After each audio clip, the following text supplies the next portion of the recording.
Hi everyone! Today I'm gonna be showing you my June bullet journal setup, and I may have went a little overboard for this one.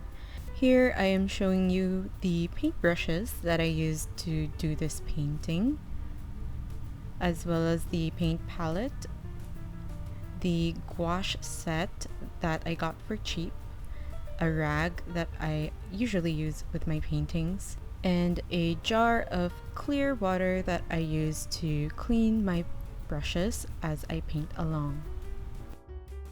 Using the kneaded eraser, I lightened my sketch before putting any paints down. If you've been following my channel for a while, you may know that I tend to be very minimalistic with my bullet journal. I did this gouache sketch in this bullet journal recently, and I really was impressed at how well this paper, this notebook, was able to take the medium, which inspired me to do this illustration for my June cover page. As you saw in the start of the video, this illustration is a fan art of Studio Ghibli's earlier movies, Princess Mononoke. I wanted to showcase the prince in the middle of the forest with a vigilant look on his face, feeling like he's being watched but can't quite see the small baby spirits that are looking back at him. If you've watched my previous painting process, then you would know that I am very chaotic when it comes to my paintings. I tend to just splash a general color palette that I want the piece to have, then slowly correct and define the colors as I build layers on top of each other. The only difference when it comes to my digital work and my traditional one is that I make sure that when I'm using traditional paint, I always start with a very light layer, then slowly build up the darker shades so that I can still have very vibrant colors where I need them to be. Once I'm done blocking in the big shapes like the browns on the tree bark and the foliage on the top and bottom, I switched out my flat brush for this fine detail brush to put in the wood texture and refining the shadows on the leaves to bring out more of the details. So basically, I am just putting enough details to inform my viewer what the object is. If you try to render each and every leaf in your painting, then the viewer wouldn't know where to look. By starting with bigger chunks before going into detail at certain areas, you are directing your viewer's eyes to look at a certain point of your illustration. I hope that made sense to you guys. If not, feel free to leave any questions down in the comment and I'll do my best to explain more clearly in a more concise manner, I guess. Because the illustration I had in mind was so simple, I wanted to add a layer of challenge by making this a pop-up art. This project consists of 4 layers, and for the first page, I cut out the middle section using my X-Acto knife. This serves as the foremost ground of the illustration, and the second page beneath that serves as the furthest background of the illustration. On the left side, you can see the reference mock-up that I did before I started this painting. It was a really helpful reference to know where to place my trees so that the illustration would still have good composition. As I do this painting, I am constantly flipping the first page back and forth to make sure that the picture still looked good as a whole. Building up this page, I did my best to use a slightly darker shade of the greens and the browns to emphasize that this is in fact the background, and separate it from the middle ground and foreground later on. And this is how it looks so far. Now let's work on the prints that gets sandwiched in between these two layers. If you're wondering what those flaps are on the left and the right of the character, those are just the mechanics that I need in order for the pop-up to work. If you want to understand better how I did this, I suggest that you go watch Juni Soon Studios' 2021 bullet journal setup.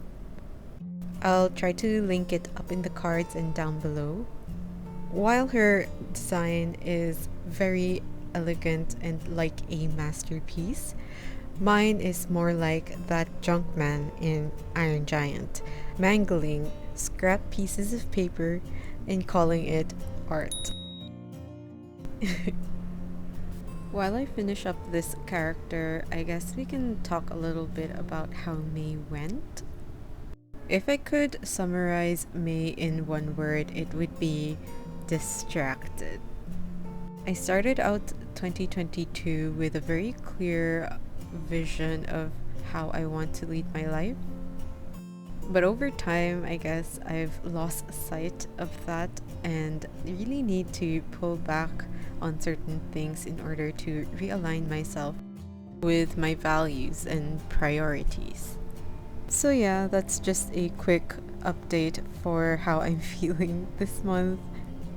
Right now, I'm showing you the final 2 layers that I was able to come up with. And here's the finished product. So sorry I wasn't able to film the whole process, but I had to choose because my iPad's storage is very small. I have been trying to save up for the 1TB iPad Pro, but if you guys want to help me with that, then links for my Ko-fi page where you can contribute will be down below. For the monthly overview, we just have June as the header, then below that a vertical calendar. I usually prefer to use my monthly overview to schedule in advance the events that I have for the month, and also to journal a summary of each day.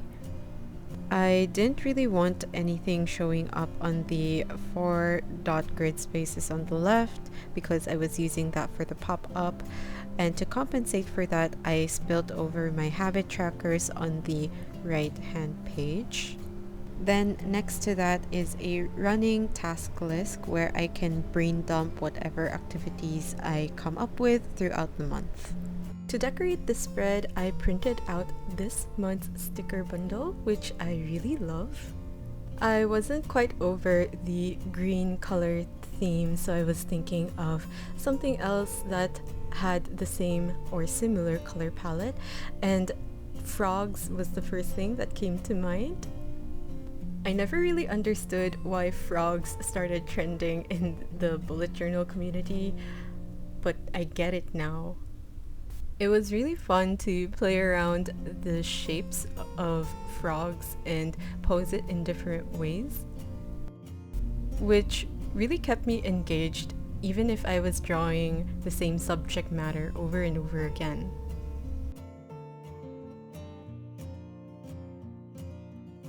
Flipping over, I am setting up my June goals tracker. Here I'm using my Fudenosuke brush pen to write in the word goals. Then I got my stamps to put in the word tracker to complete the header for this page. Then on the right hand page, we have a weekly check-in where I can ask some introspective questions on how I'm feeling about my goals, is it still relevant, and what are some next steps that I can do to progress faster or further along.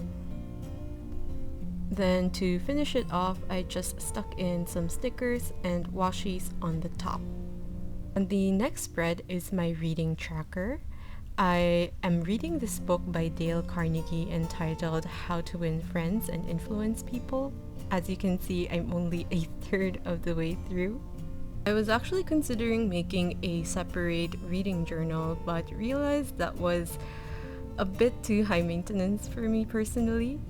By keeping everything in just one journal, I think that I'll be able to remember to record my thoughts better. So we'll see how this goes. To briefly explain the system, I have written a vertical calendar where I can reflect daily on what I did to apply the lessons that I learned from my books. Then on the right-hand page, I will review on a weekly basis how I can improve my reactions or perhaps apply the lessons in a more effective manner. On the next spread is our weekly spread, and I'm just flipping over my future log to see what number of week this is.